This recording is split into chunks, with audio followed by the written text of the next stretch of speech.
चारों युग में हनुमान जी के ही प्रताप से जगत में उजियारा है। हनुमान को छोड़कर और किसी देवी देवता में चित्त धरने की कोई आवश्यकता नहीं है। द्वंद्व में रहने वाले हनुमान जी सहयोग नहीं करते। हनुमान जी हमारे बीच इस धरती पर सशरीर मौजूद है। किसी भी व्यक्ति को जीवन में श्री राम की कृपा के बिना कोई भी सुख सुविधा प्राप्त नहीं हो सकती। श्री राम की कृपा प्राप्ति के लिए हमें हनुमान जी को प्रसन्न करना चाहिए। उनकी आज्ञा के बिना कोई भी श्री राम तक पहुंच नहीं सकता। हनुमान जी की शरण में जाने से सभी सुख सुविधाएं प्राप्त होती है। इसके साथ ही जब हनुमान जी हमारे रक्षक है तो हमें किसी भी अन्य देवी देवता, बाबा, साधु, ज्योतिष आदि की बातों में भटकने की ज़रूरत नहीं है। युवाओं के आइडल बजरंगबली हनुमान इस कलयुग में सबसे ज़्यादा जागृत और साक्षात है। कलयुग में हनुमान जी की भक्ति ही लोगों को दुख और संकट से बचाने में सक्षम है। बहुत से लोग किसी बाबा, देवी देवता, ज्योतिष और तांत्रिक के चक्कर में भटकते रहते हैं और अंततः वे अपना जीवन नष्ट कर ही लेते हैं, क्योंकि वे हनुमान की भक्ति शक्ति को नहीं पहचानते। ऐसे भटके हुए लोगों का राम ही भला करे। क्यों प्रमुख देव है हनुमान। हनुमान जी 4 कारणों से सभी देवताओं में श्रेष्ठ है। पहला यह कि वे रियल सुपरमैन हैं। दूसरा यह कि वे पावरफुल होने के बावजूद ईश्वर के प्रति समर्पित है। तीसरा यह कि वे अपने भक्तों की सहायता तुरंत ही करते हैं। और चौथा यह कि वे आज भी सशरीर है। इस ब्रह्मांड में ईश्वर के बाद यदि कोई एक शक्ति है तो वह है हनुमान जी। महावीर, विक्रम, बजरंगबली के समक्ष किसी भी प्रकार की मायावी शक्ति ठहर नहीं सकती। क्या हनुमान जी बंदर थे। हनुमान का जन्म कपि नामक वानर जाति में हुआ था। नए शोधानुसार प्रभु श्री राम का जन्म 10 जनवरी 5114 ईसा पूर्व अयोध्या में हुआ था। श्री राम के जन्म के पूर्व हनुमान जी का जन्म हुआ था। शोधकर्ता कहते हैं कि आज से 9 लाख वर्ष पूर्व एक ऐसी विलक्षण वानर जाति भारतवर्ष में विद्यमान थी जो आज से 15 से 12 हजार वर्ष पूर्व लुप्त होने लगी थी और अंततः लुप्त हो गई। इस जाति का नाम कपि था। हनुमान जी के संबंध में यह प्रश्न प्राय सर्वत्र उठता है कि क्या हनुमान जी बंदर थे। इसके लिए कुछ लोग रामायण आदि ग्रंथों में लिखे हनुमान जी और उनके सजातीय बांधव सुग्रीव, अंगदादी के नाम के साथ वानर, कपि, शाखा मृग, प्लवंगम आदि विशेषण पढ़कर उनके बंदर प्रजाति का होने का उदाहरण देते हैं। वे यह भी कहते हैं कि उनकी पूंछ लांगुल, बाल्धी और लाम से लंका दहन का प्रत्यक्ष चमत्कार इसका प्रमाण है। यह भी कि उनकी सभी जगह सपूछ प्रतिमाएं देखकर उनके पशु या बंदर जैसा होना सिद्ध होता है। रामायण में वाल्मीकि जी ने जहां उन्हें विशिष्ट पंडित, राजनीति में धुरंधर और वीर शिरोमणि प्रकट किया है, वहीं उनको लोमस और पूछधारी भी सत्सह प्रमाणों में व्यक्त किया है। दरअसल आज से 9 लाख वर्ष पूर्व मानवों की एक ऐसी जाति थी जो मुख और पूंछ से वानर समाज नजर आती थी, लेकिन उस जाति की बुद्धिमत्ता और शक्ति मानवों से कई ज़्यादा थी। अब वह जाति भारत में तो दुर्भाग्यवश विनष्ट हो गई, परंतु बाली द्वीप में अब भी पूंछधारी जंगली मनुष्यों का अस्तित्व विद्यमान है, जिनकी पूंछ प्राय 6 इंच के लगभग अवशिष्ट रह गई है। ये सभी पुरातत्ववेत्ता अनुसंधायक एकमत से स्वीकार करते हैं कि पुराकालीन बहुत से प्राणियों की नस्लें अब सर्वथा समाप्त हो चुकी है।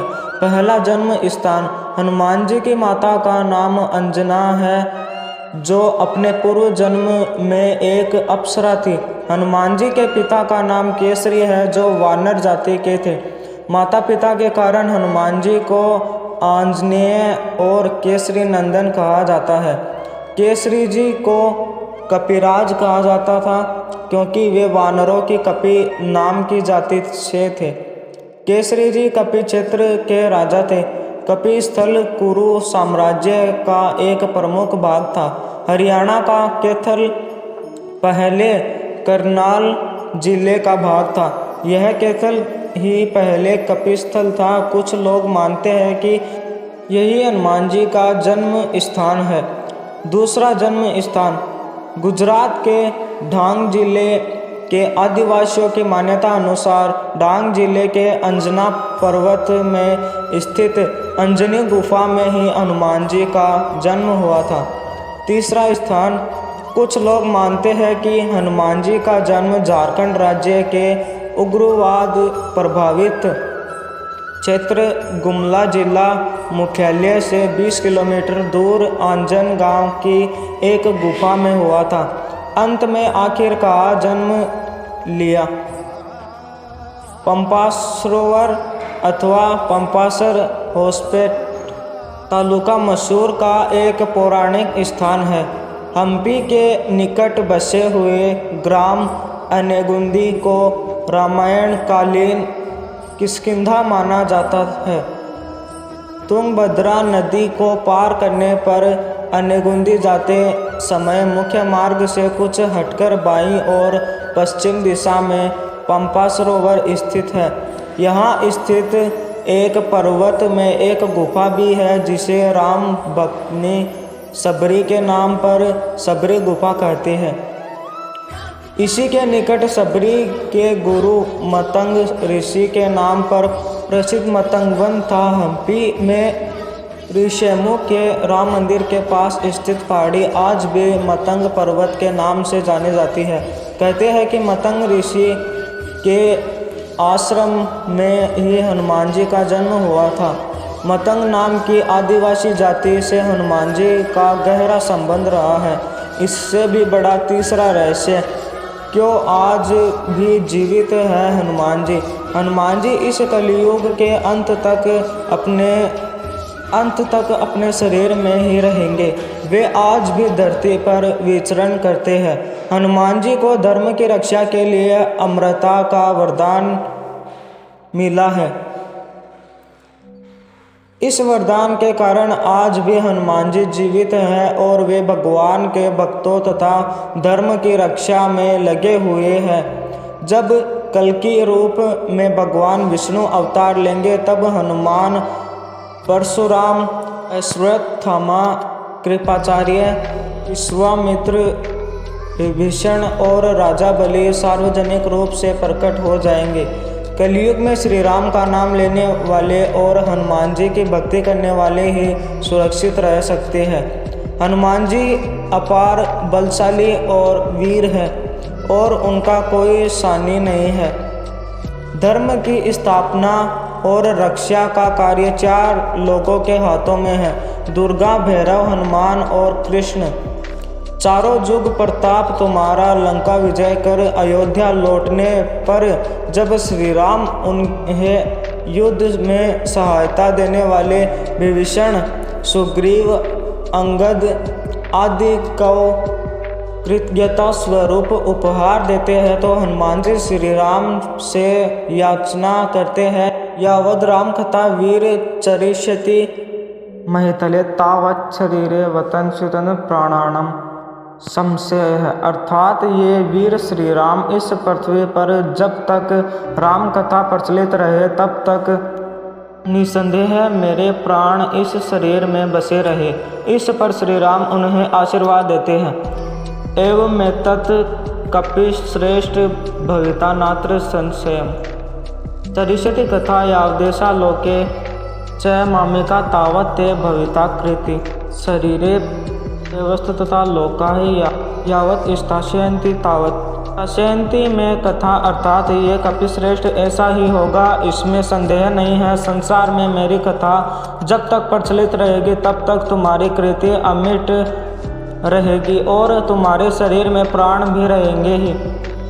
जब तक ये लोक बने रहेंगे तब तक मेरी कथाएं भी स्थिर रहेंगी। चारों जो प्रताप तुम्हारा है प्रसिद्ध जगत उजियारा।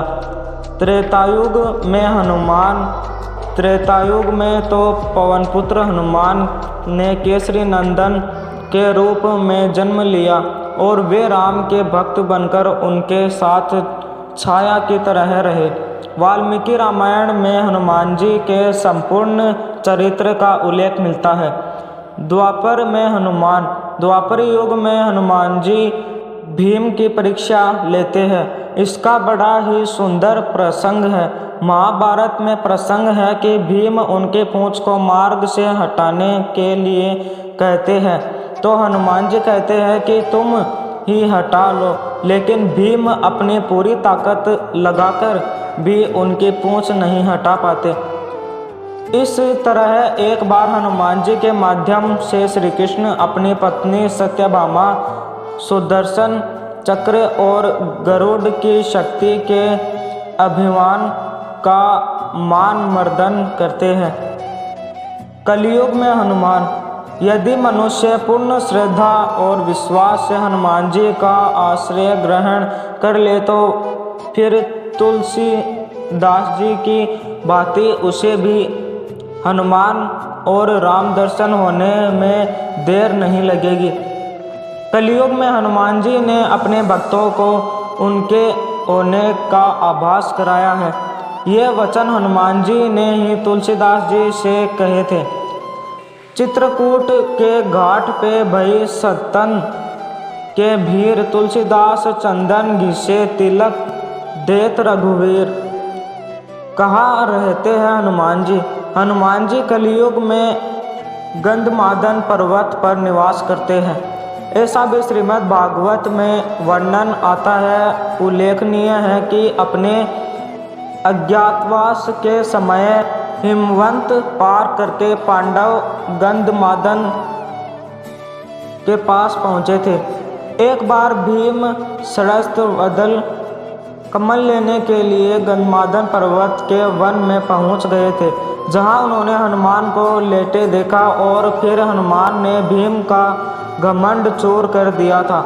यत्र यत्र रघुनाथ कीर्तन तत्र कृत मस्तकांजलि। वाष्पवारी परिपूर्ण लोचन मारुति नमत राक्षसांतक। अर्थात कलयुग में जहाँ जहाँ भगवान श्री राम के कथा कीर्तन इत्यादि होते हैं वहाँ हनुमान जी गुप्त रूप से विराजमान रहते हैं। सीता जी के वचनों के अनुसार अजर अमर गुण निधि सूत होऊ, करहु बहुत रघुनायक छोऊ। गंधमादन पर्वत क्षेत्र और वन गंधमादन पर्वत का उल्लेख कई पौराणिक हिंदू धर्म ग्रंथों में हुआ है। महाभारत की पुराण कथाओं में भी गंधमादन पर्वत का वर्णन प्रमुखता से आता है। हिंदू मान्यताओं के अनुसार माना जाता है कि यहाँ के विशालकाय पर्वतमाला और वन क्षेत्र में देवता रमण करते हैं। पर्वतों में श्रेष्ठ इस पर्वत पर कश्यप ऋषि ने भी तपस्या की थी। गंधमादन पर्वत के शिखर पर किसी भी वाहन से नहीं पहुंचा जा सकता। गंधमादन में ऋषि सिद्धचारण, विद्याधर देवता, गंधर्व, अप्सराएं और किन्नर निवास करते हैं। वे सब यहाँ निर्भीक विचरण करते हैं। वर्तमान में कहा है गंधमादन पर्वत। इसी नाम से एक और पर्वत रामेश्वरम के पास भी स्थित है, जहाँ से हनुमान जी ने समुद्र पार करने के लिए छलांग लगाई थी। लेकिन हम उस पर्वत की नहीं बात कर रहे हैं। हम बात कर रहे हैं हिमालय के कैलाश पर्वत के उत्तर में दक्षिण में केदार पर्वत है स्थित गंधमादन पर्वत की। यह पर्वत कुबेर के राज्य क्षेत्र में था। कुमेरु पर्वत की चारों दिशाओं में स्थित गंजदत्त पर्वतों में से एक को उस काल में गंधमादन पर्वत कहा जाता था। आज यह क्षेत्र तिब्बत के इलाके में है। पुराणों के अनुसार जम्बूद्वीप के इलावृत खंड और भद्राश्व खंड के बीच में गंधमादन पर्वत कहा गया है, जो अपने सुगंधित वनों के लिए प्रसिद्ध था। कैसे पहुँचे गंधमादन? पुराणों के अनुसार जम्बूद्वीप के इलावृत खंड और भद्राश्व खंड के बीच में गंधमादन पर्वत कहा गया है, जो अपने सुगंधित वनों के लिए प्रसिद्ध था। इस क्षेत्र में 2 रास्तों से जाया जा सकता है।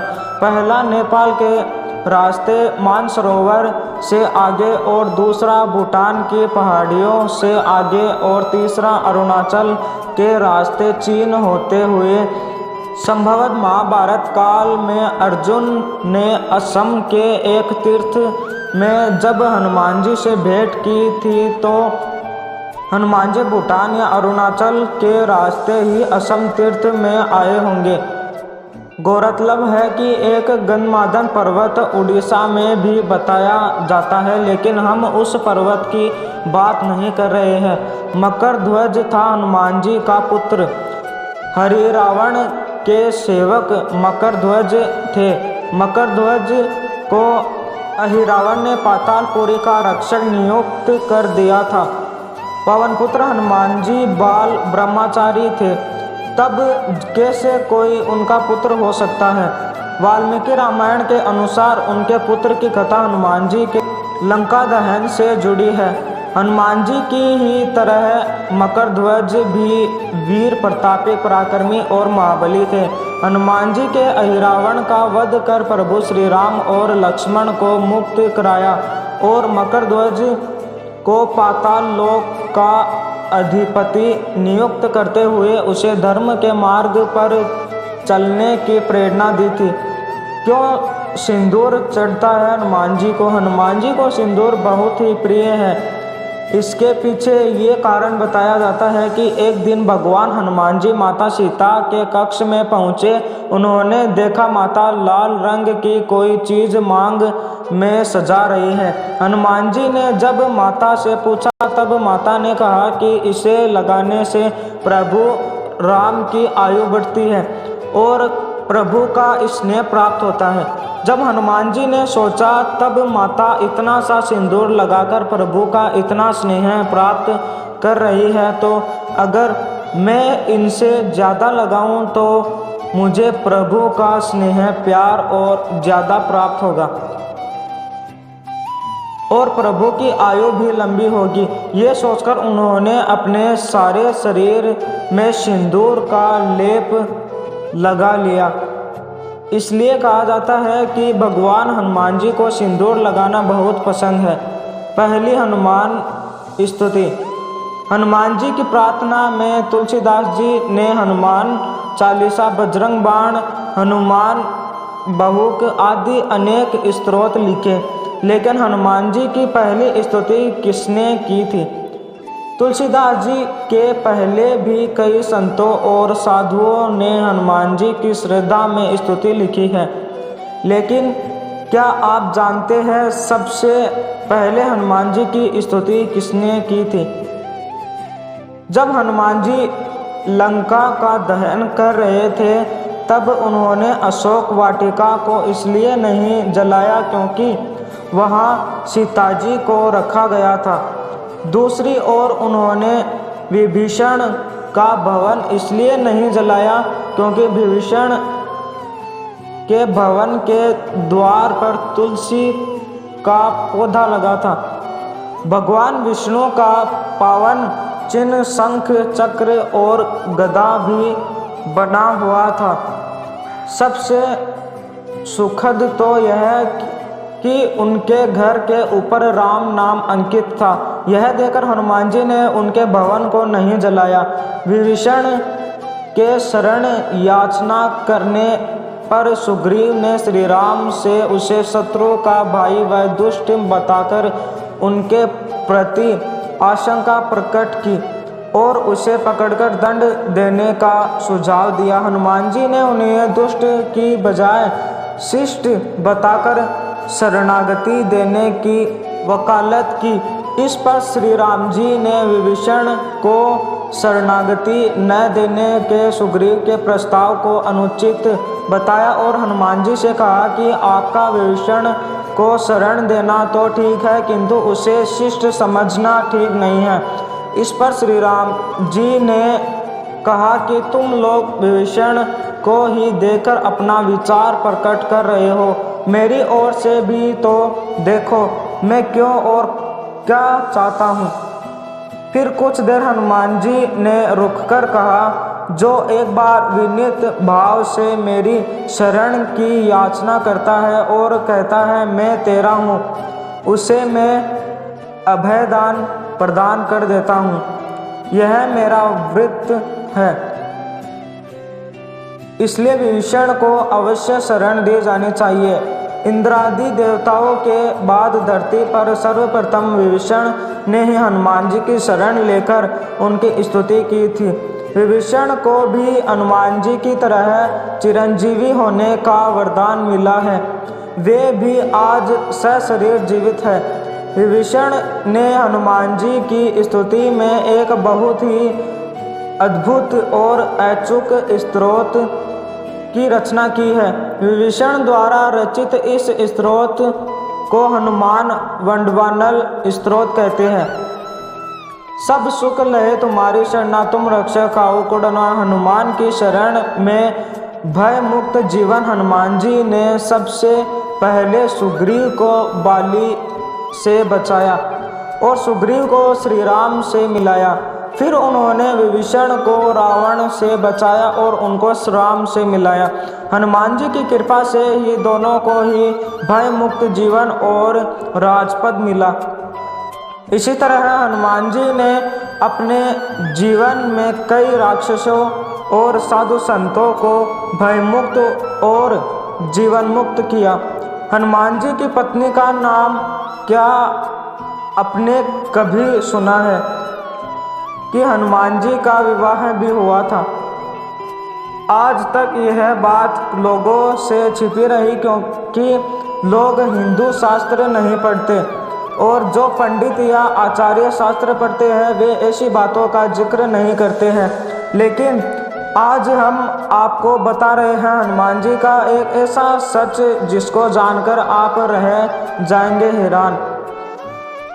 आंध्र प्रदेश के खम्मम जिले में एक मंदिर ऐसा विद्यमान है जो प्रमाण है हनुमान जी के विवाह का। इस मंदिर में हनुमान जी की प्रतिमा के साथ उनके पत्नी की प्रतिमा भी विराजमान है। इस मंदिर के दर्शन करने के लिए दूर दूर से लोग आते हैं। माना जाता है कि हनुमान जी के उनकी पत्नी के साथ दर्शन करने के बाद पति पत्नी के बीच चल रहे सारे विवाद समाप्त हो जाते हैं। उनके दर्शन के बाद जो भी विवाद की शुरुआत करता है उसका बुरा होता है। हनुमान जी की पत्नी का नाम सुरवत्सला था।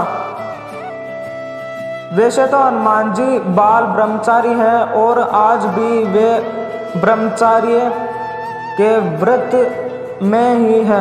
विवाह करने का मतलब यह नहीं कि वे ब्रह्मचारी नहीं रहे। कहा जाता है कि पराशर संहिता में हनुमान जी का किसी खास परिस्थिति में विवाह होने का जिक्र है। कुछ विशेष परिस्थितियों के कारण ही बजरंगबली को सुरवत्सला के साथ विवाह बंधन में बंधना पड़ा। इस संबंध में एक कथा है कि हनुमान जी ने भगवान सूर्य को अपना गुरु बनाया था। हनुमान जी भगवान सूर्य से अपनी शिक्षा ग्रहण कर रहे थे। सूर्य कहीं रुक नहीं सकते थे, इसलिए हनुमान जी को सारा दिन भगवान सूर्य के रथ के साथ साथ उड़ना पड़ता था और भगवान सूर्य उन्हें तरह तरह के विधाओं का ज्ञान देते। लेकिन हनुमान जी को ज्ञान देते समय सूर्य के सामने एक दिन धर्म संकट खड़ा हो गया। कुल 9 तरह की विधाओं में से हनुमान जी को उनके गुरु ने 5 तरह की विद्याएं तो सिखा दी, लेकिन बची 4 तरह की विद्याएं और ज्ञान ऐसे थे जो केवल किसी विवाहित को ही सिखाए जा सकते थे। हनुमान जी पूरी शिक्षा लेने का प्रण कर चुके थे और इससे कम पर वे मानने को राजी नहीं थे। इधर भगवान सूर्य के सामने संकट था कि वे धर्म के अनुशासन के कारण किसी अविवाहित को कुछ विशेष विद्याएं नहीं सिखा सकते थे। ऐसी स्थिति में सूर्यदेव ने हनुमान जी को कोई विवाह की सलाह दी। अपने प्रण को पूरा करने के लिए हनुमान जी ने विवाह करने की सोची, लेकिन हनुमान जी के लिए वधू कौन हो और कहाँ से यह मिलेगी, इसे लेकर सभी सोच में पड़ गए। ऐसे में सूर्यदेव ने अपनी परम तपस्वी और तेजस्वी पुत्री सुरवचला को हनुमान जी के साथ शादी के लिए तैयार कर लिया। इसके बाद हनुमान जी ने अपनी शिक्षा पूर्ण की और सुरवचला सदा के लिए अपनी तपस्या में रत हो गई। इस तरह हनुमान जी भले ही शादी के बंधन में बंध गए हो, लेकिन शारीरिक रूप से वे आज भी एक ब्रह्मचारी ही है।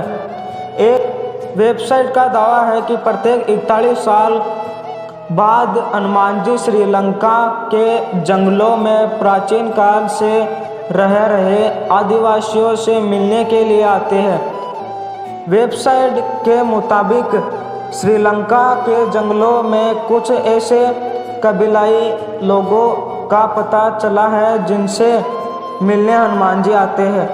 इन कबीलाई लोगों पर अध्ययन करने वाले आध्यात्मिक संगठन सेतु के अनुसार पिछले साल ही हनुमान जी इन कबीलाई लोगों से मिलने आए थे। अब हनुमान जी 41 साल बाद आएंगे। इन कबीलाई या आदिवासी समूह के लोगों को मातंग नाम दिया गया। उल्लेखनीय है कि कर्नाटक में पंपा सरोवर के पास मातंग ऋषि का आश्रम है, जहां हनुमान जी का जन्म हुआ था। वेबसाइट सेतु एशिया ने दावा किया है कि 27 मई 2014 को हनुमान जी श्रीलंका में मातंग के साथ थे। सेतु के अनुसार कबीले का इतिहास रामायण काल से जुड़ा है। कहा जाता है कि भगवान राम के स्वर्ग चले जाने के बाद हनुमान जी दक्षिण भारत के जंगलों में लौट आए थे और फिर समुद्र पार कर श्रीलंका के जंगलों में रहने लगे। जब तक पवनपुत्र हनुमान श्रीलंका के जंगलों में रहे, वहाँ के कबीलाई लोगों ने उनकी बहुत सेवा की। जब हनुमान जी वहाँ से जाने लगे, तब उन्होंने वादा किया कि वे हर 41 साल बाद आकर वहाँ के कबीले की पीढ़ियों को ब्रह्मा ज्ञान देंगे। कबीले का मुखिया हनुमान जी के साथ की बातचीत को एक लॉग बुक में दर्ज कराता है। सेतु नामक संगठन इस लॉग बुक का अध्ययन कर उसका खुलासा करने का दावा करता है। हनुमान दर्शन और कृपा हनुमान जी बहुत ही जल्द प्रसन्न होने वाले देवता हैं। उनकी कृपा आप पर निरंतर बनी रहे, इसके लिए पहली शर्त यह है कि आप मन, वचन और कर्म से पवित्र रहे, अर्थात कभी भी झूठ न बोले, किसी भी प्रकार का नशा न करे, मांस न खाए और अपने परिवार के सदस्यों से प्रेमपूर्ण संबंध बनाए रखे। इसके अलावा प्रतिदिन श्री हनुमान चालीसा या श्री हनुमान वडवानल स्तोत्र का पाठ करें। मंगलवार और शनिवार के दिन हनुमान जी को चोला चढ़ाए। इस तरह ये कार्य करते हुए नीचे लिखे उपाय करें।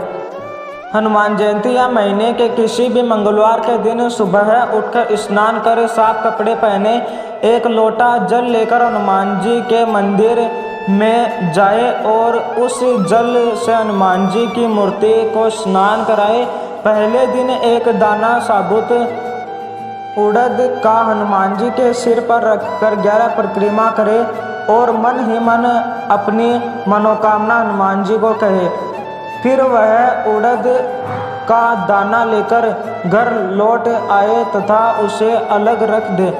दूसरे दिन से एक एक उड़द का दाना रोज बढ़ाते रहे तथा लगातार यह प्रक्रिया करते रहे। 41 दिन 41 दाने रखने के बाद 42वें दिन से एक एक दाना कम करते रहे। जैसे 42वें दिन 40, 43वें दिन 39 और 81वें दिन एक दाना। 81वें दिन का यह अनुष्ठान पूर्ण होने पर उसी दिन रात में श्री हनुमान जी स्वप्न में दर्शन देकर साधक को मनोकामना पूर्ति का आशीर्वाद देते हैं। इस पूर्ति विधि के दौरान जितने भी उड़द के दाने आपने हनुमान जी को चढ़ाए हैं उन्हें नदी में प्रवाहित कर दे। वीडियो अच्छा लगा तो लाइक करें, सब्सक्राइब करें और अपने दोस्तों में शेयर करें।